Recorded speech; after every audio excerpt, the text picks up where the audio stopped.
Oh, so you want to know what's going on? Yes. All right, so we've taken the blankets off the street out there. We've been warming that up for basically about a week now. We've taken those off. What they're doing right now is the investigators looking for marks on the street, marking the utility locations.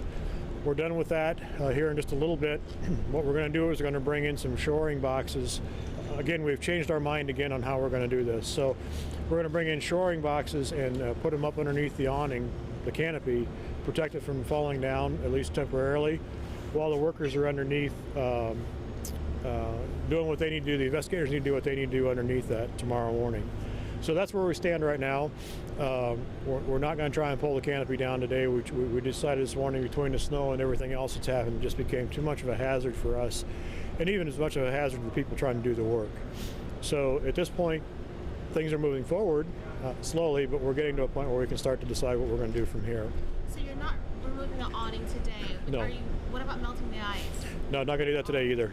We decided that if we melted it, with the temperature being the way it is, what was going to end up happening is going to get heavier, and we don't want heavier right now. So to complete the investigation and get that part of it done, we want to slide shoring boxes underneath, and we're going to support it with that temporarily. That'll allow the investigators to get done with their part of it. Then we can we've examined a couple of different ways to bring that down. The shoring boxes may be part of that in helping us to do that. So first things first, investigation, and then we take the weight off. What about for those who can't get access to their vehicles? Well, this afternoon at 2 o'clock, they're going to be allowed into both the Jams building on the corner and the 3 cars that we have out in the alley here. They're going to be taken out going down to 12th Street. From 2 to 4, we're going to let them do that, get the cars out. Once they're out, they stay out until we can reopen the scene. Okay? Jay, it's the part that you're trying to get down to, is it under the sidewalk or is it out in the street? Yes, both. Yeah, it's both.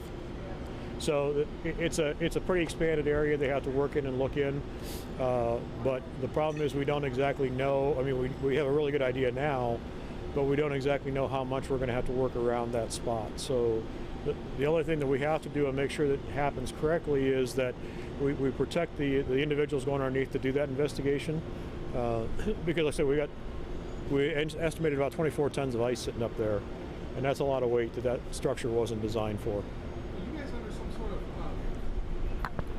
hurries to get it done, because this weekend's supposed to be in the mid-30s? Yes. So, I mean, is there some urgency as far as trying to get in there right now? Well, there's 2 things going on. The owner's hired an engineer they're going to bring in, and we're going to basically fly him in with a crane, so to speak. They're going to lift him up over the wall so he can make his evaluation.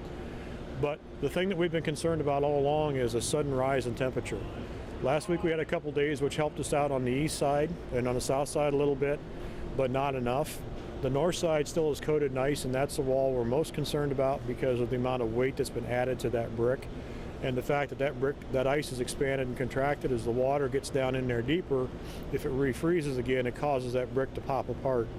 That's what we've been concerned about the whole time, and that's what we're really worried. That's kind of why we're under a time crunch now, because once it warms up again over the weekend, this is possibly going to become unstable again, and we have to worry about it one more time.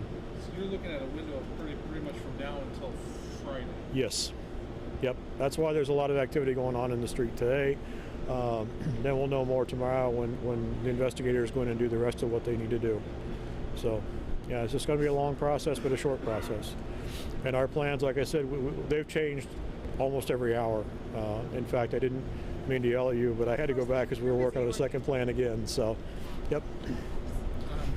After you guys pulled the plastic back off the streets, were there any surprises, anything that you've noticed along the way? I mean, obviously, you mentioned shoring up the awning, but anything that caught you off guard?